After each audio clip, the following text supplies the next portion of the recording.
Bismillah, Ahdaf Media. Bismillah. Assalamualaikum warahmatullahi wabarakatuh. Innal hamdalillah nahmaduhu wa nasta'inuhu wa nastaghfiruh wa na'udzu billahi min syururi anfusina wa sayyiati a'malina. May yahdihillahu fala mudhillalah wa may yudlil fala hadiyalah. Wa asyhadu an la ilaha illallah wahdahu la syarikalah wa asyhadu anna Muhammadan abduhu wa rasuluh, amma ba'd. Teman-teman sekalian di Harmoni Rawalumbu dan juga di cabang lainnya, dan juga sebagian praktisi di atau partisipan di Geria Ilmu dan usaha cabangnya. Di sini kita sedang membahas kelanjutan pembacaan kitab Al-Ubudiyah, di mana pembahasan kita ada di halaman 19.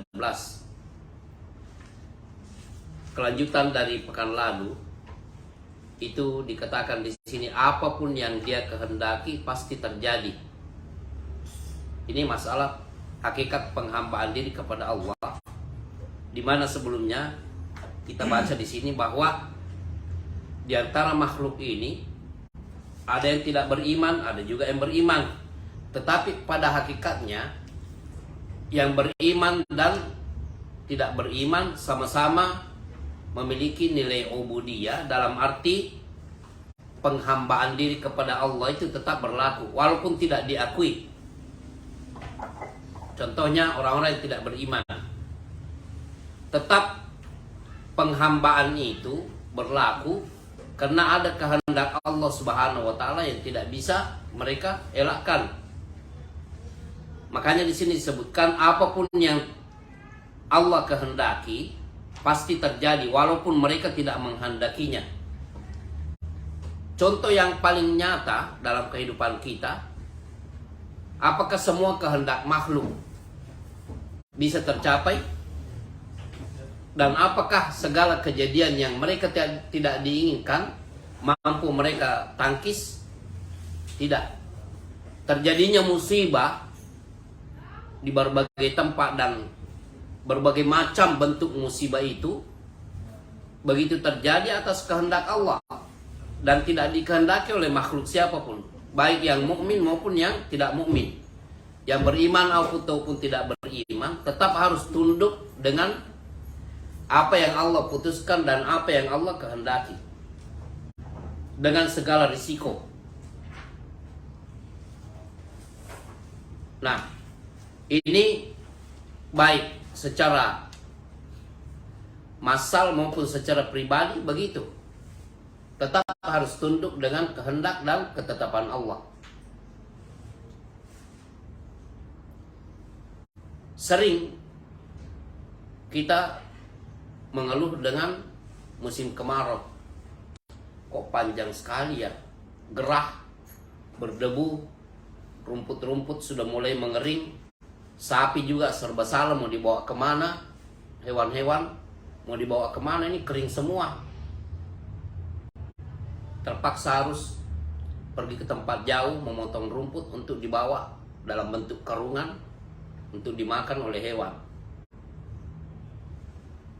Mengeluh. Tapi sekalinya datang hujan yang bertubi-tubi menyebabkan banjir, juga memunculkan keluhan. Semua terjadi atas ketetapan dan kehendak Allah Subhanahu wa taala. Manusia termasuk jin juga, mereka mau mengakui sebagai mukmin atau tidak mukmin, beriman atau tidak beriman, tetap harus tunduk dalam bentuk penghambaan diri kepada Allah atas segala yang ditetapkan dan dikehendaki oleh Allah Subhanahu wa taala sebagai Rabbul Alamin, penguasa semesta alam. Makhluk tidak ada opsi untuk menolaknya. Boleh berdoa, tapi kehendak Allah untuk menerima dan menolak doa tersebut adalah sesuatu yang tidak bisa dimasuk-masuki. Innahu ala kulli syai'in qadir. Sesungguhnya Allah terhadap segala sesuatunya maha kuasa, mampu, berkuasa. Jadi apapun yang Allah kehendaki pasti terjadi, walaupun mereka tidak menghendakinya. Dan apa yang mereka kehendaki, tetapi jika Allah tidak menghendaki, maka hal itu tidak akan pernah terjadi. Pengaturan bobot hujan dan kemarau idealnya menurut kita itu seimbang. Musim kemarau dan musim hujan tidak berlebih-lebihan, tapi terkadang berkepanjangan yang mengakibatkan keluhan. Terlalu banyak hujan berkeluh kesah, terlalu panjang kemarau juga menimbulkan keluh kesah. Semuanya harus dikembalikan kepada Rabbul Alamin. Fa'alun lima yurid. Allah itu maha berkuasa untuk melakukan apa yang dia kehendaki. Wa ma tasyauna illa an yasha Allahu Rabbul Alamin. Apa yang kalian inginkan harus tunduk sesuai dengan apa yang Allah kehendaki. Makhluk tidak memiliki kehendak secara mutlak. Berkehendak meminta, berdoa kepada Yang Maha Kuasa. Diterima atau tidak diterima itu hak Allah untuk menentukan. Makhluk yang butuh. Kemudian dikatakan apa yang mereka kehendaki, tetapi jika Allah tidak menghendaki maka hal itu juga tidak akan pernah terjadi. Afa ghayra dinillahi yabghuna walahu aslama man fis samawati wal ard taw'an wa karhan wa ilaihi yurja'un. Apakah mereka mencari agama selain agama Allah? Padahal kepadanya lah menyerahkan diri segala apa yang di langit dan di bumi. Baik mereka suka atau tidak, tetap tunduk kepada Allah, kehendak Allah, dan hanya kepadanya lah mereka akan dikembalikan. Semua akan kembali kepada Allah. Masalah tau'an wa karhan, rela atau tidak rela, tetap harus tunduk kepada kehendak Allah Subhanahu wa taala. Bagi yang mukmin maupun yang tidak mukmin, yang beriman maupun yang tidak beriman, tetap harus tunduk kepada kehendak Allah Subhanahu wa taala.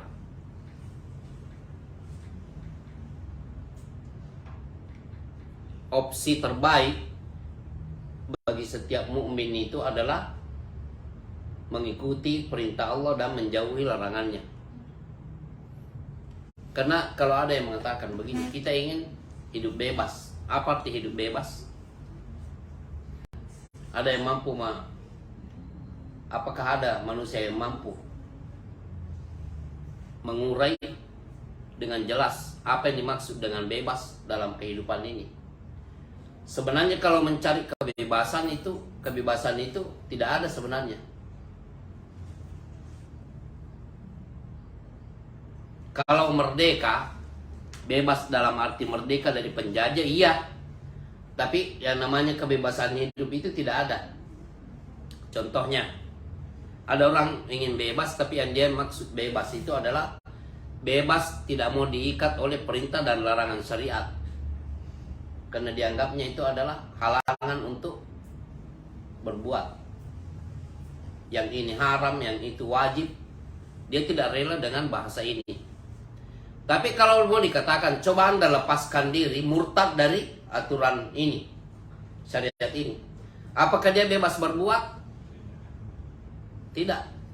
Orang namanya preman itu mikir-mikir juga kalau mau memalak. Yang dipalak ini orang kuat atau orang lemah. Berarti tidak bebas juga kan? Begitupun pelampiasan nafsu. Tidak ada yang bebas sebebas-bebasnya. Anda mau bebas, terikat. Harus bayar begini, harus di tempat ini, harus dengan aturan ini. Tidak mungkin sebebas. Jadi makna kebebasan itu sendiri tidak ada kepastian. Dan betapa nistanya manusia di hadapan Allah Subhanahu wa taala di dunia ini maupun di akhir nantinya kalau tidak turut dengan syariat.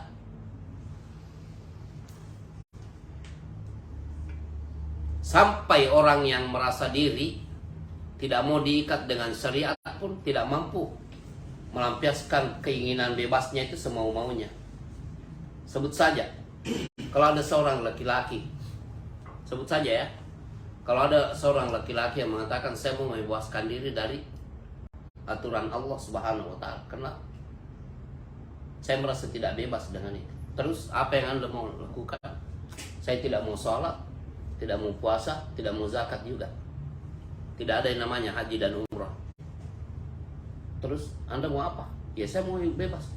Yang di Anda maksud bebas itu apa? Ya bebas semau saya. Tidak ada.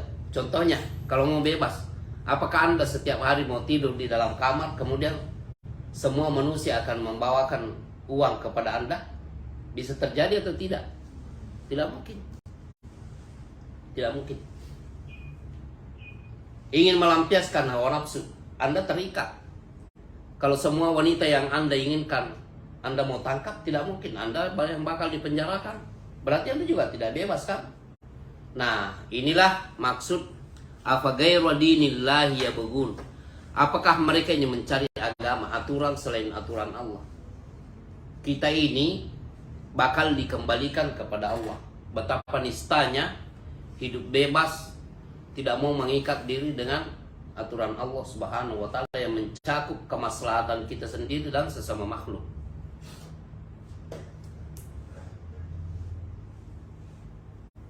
Kita berkeliaran di atas bumi ini sementara, akan kembali kepada Allah. Wa ilaihi yurja'un.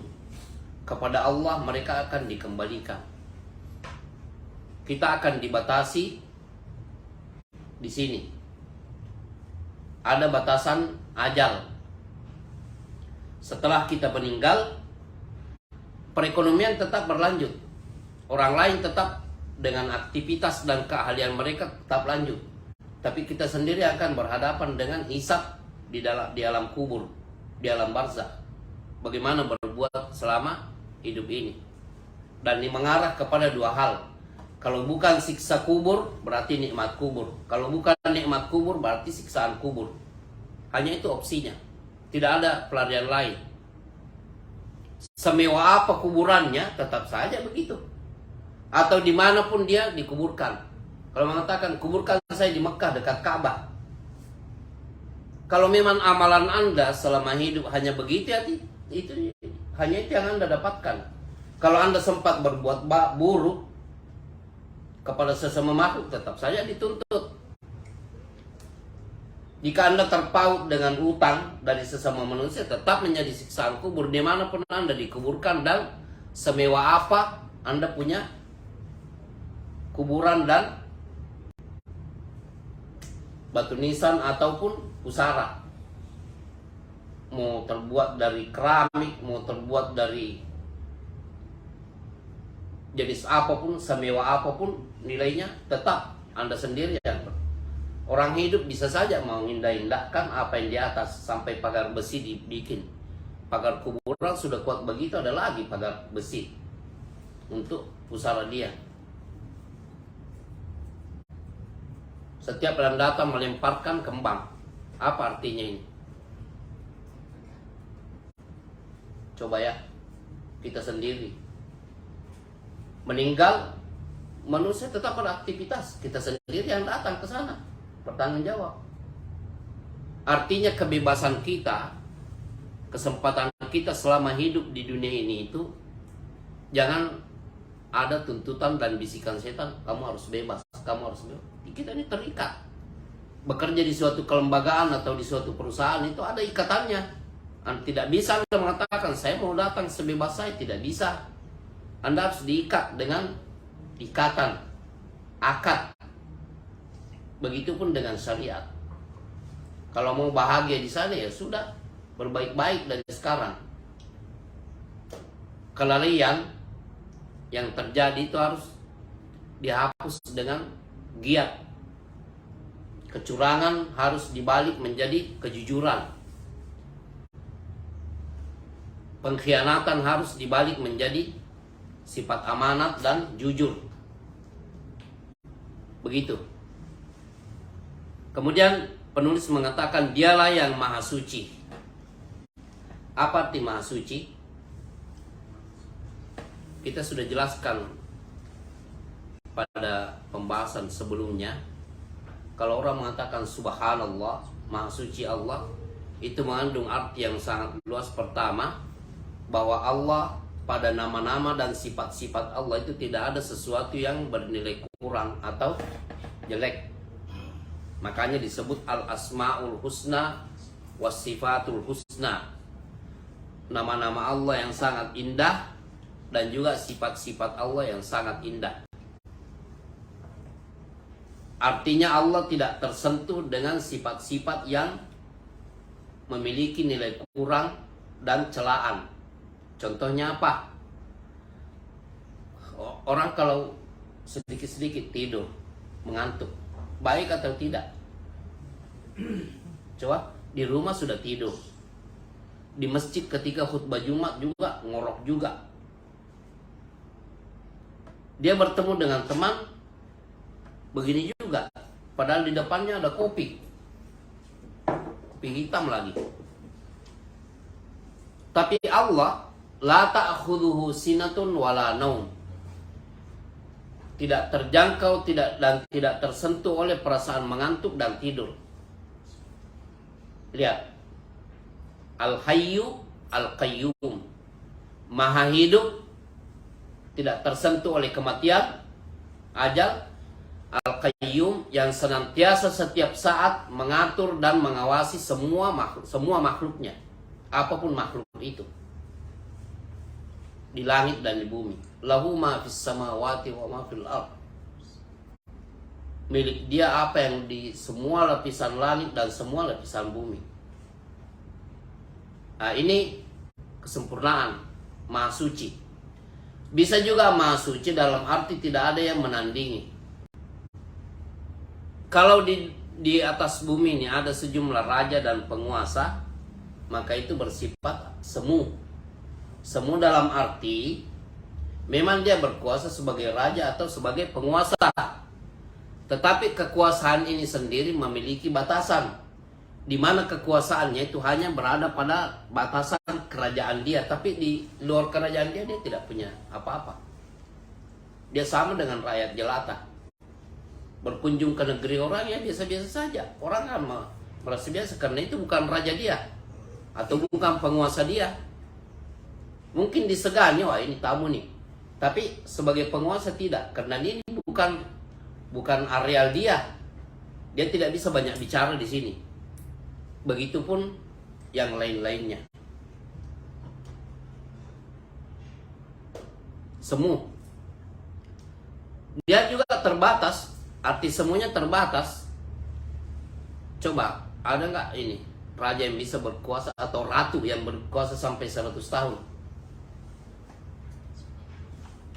Belum ada ya? Ya, semua dibatasi dengan kematian.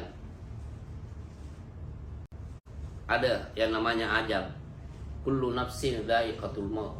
Semua yang hidup itu, makhluk yang hidup pasti akan mati. Wa ilaihi yurja'un. Kepada Allah akan dikembalikan. Kemudian Rabb semesta alam. Apa yang dimaksud dengan semesta di sini? Semua. Karena tidak semua yang ada yang bisa dijangkau oleh mata kita itu hanya itu, tapi masih ada yang lain. Yang ada di dalam perut bumi, kita tidak ketahui apa di sana. Berupa minyak, berupa tembaga, berupa emas dan lain-lainnya. Penguasanya adalah Allah Subhanahu wa taala. Tapi makhluk bisa menikmati dan memanfaatkan. Tapi penguasa hakikatnya adalah Allah, di mana jika Allah sudah berkehendak semuanya ini akan berakhir. Rabb yang telah menciptakan dan memberi rezeki.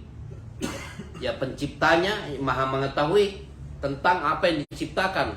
Makanya aturan makhluk itu harus dari Dia, karena Dia yang menciptakan dan lebih mengetahui akan kemaslahatan dan urusan makhluk itu sendiri.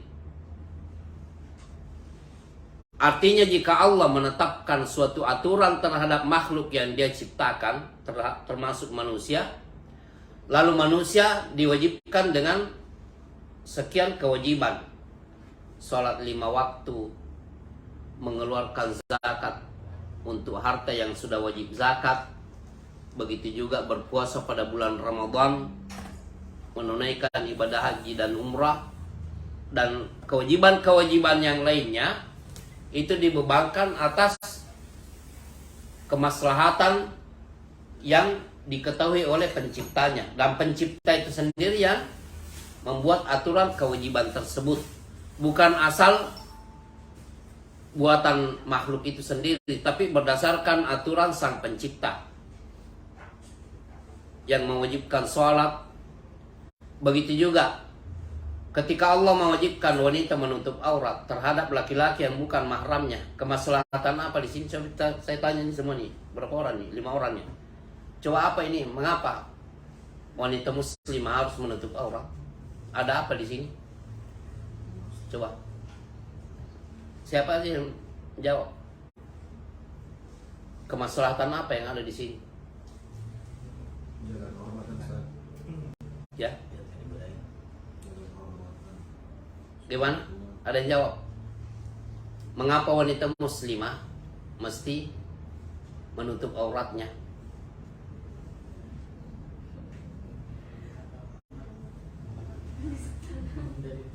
Untuk penjagaan kan? Iya. Coba kalau Anda tidak berpakaian begini, ini matanya yang aki-aki semua ini melotot ke sini. Anda bisa dimakan oleh mereka, termasuk yang aki-aki seperti saya. Ya, jadi ada aturan. Aturan itu untuk kemaslahatan kita semua. Anda hanya bebas dan dinikmati oleh yang menjadi suami Anda. Selain suami Anda tidak berhak, karena aturan kemaslahatannya seperti itu. Laki-laki pun diperintahkan untuk menjaga pandangan. Walaupun sudah memakai pakaian begitu, tetap tidak boleh seenaknya melotot terus kepada mereka, tidak boleh. Karena ini aturan. Ya, jadi yang berhak mengatur dan mengetahui kemaslahatan makhluk itu adalah yang menciptakan makhluk itu sendiri. Manakala makhluk taat kepada aturan ini, itu kemaslahatannya bisa dia rasakan dalam kehidupan dunia ini, dan juga setelah meninggal nanti dia rasakan, karena masih ada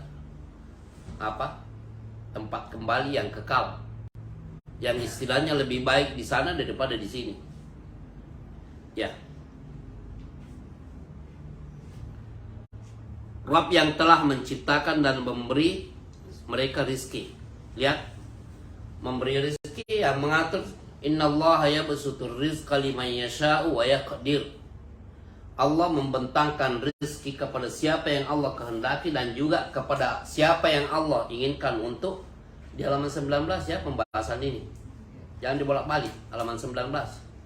Makanya buku ini Anda bisa bawa, Pak, bisa dibawa ke rumah ini masing-masing ya. Bisa. Ya. Ini disebutkan di sini di halaman 19 alinea 2 ya. Dialah yang maha suci, Rabb semesta alam, Rabb yang telah menciptakan dan memberi rizki. Rizki ini diatur juga oleh Allah, karena dia pemberinya.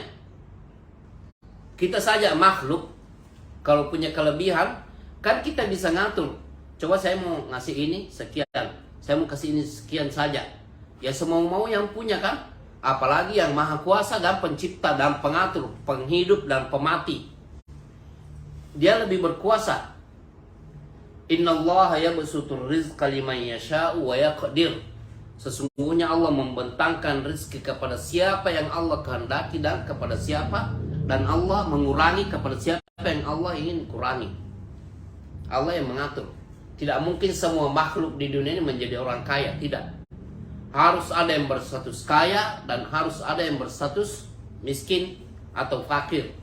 Allah yang menentukan segala-galanya. Rabb yang menghidupkan dan mematikan mereka.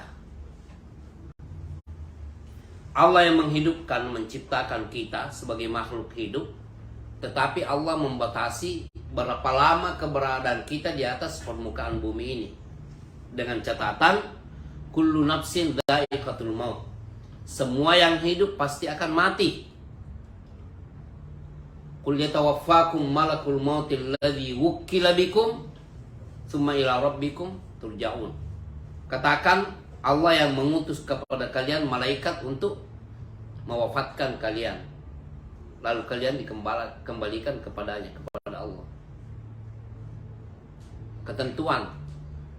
Jadi kita memiliki keterbatasan dalam kehidupan ini. Ya, ada yang 60 tahun, ada yang cuma 23 tahun, ada yang itu ya, ada juga yang dibentangkan umurnya itu sampai hampir 100. Tetapi berapapun jangka panjangnya, jangka pendeknya umur ini, tetap penghambaan diri kepada Allah Subhanahu wa taala harus tercipta. Harus tercapai. Karena kita diciptakan pada dasarnya bagaimana supaya menghambakan diri kepada Allah dalam berbagai hal. Akidah, ibadah, muamalat, usaha dan lain-lainnya, semua tunduk kepada aturan Allah Subhanahu wa taala. Rabb yang membolak-balikkan hati mereka, ini juga dibolak-balikkan. Makanya Allah itu berkuasa untuk mengatur hati makhluknya. Coba ya, di antara yang disebutkan dalam doa, ya muqallibal qulub, ya Allah yang membolak-balikkan hati makhluknya. Sarrif qalbi ala dinika. Arahkan hatiku kepada agamamu. Artinya meminta kepada Allah untuk senantiasa dijadikan hati kita itu condong kepada ketaatan, bukan kepada kemaksiatan.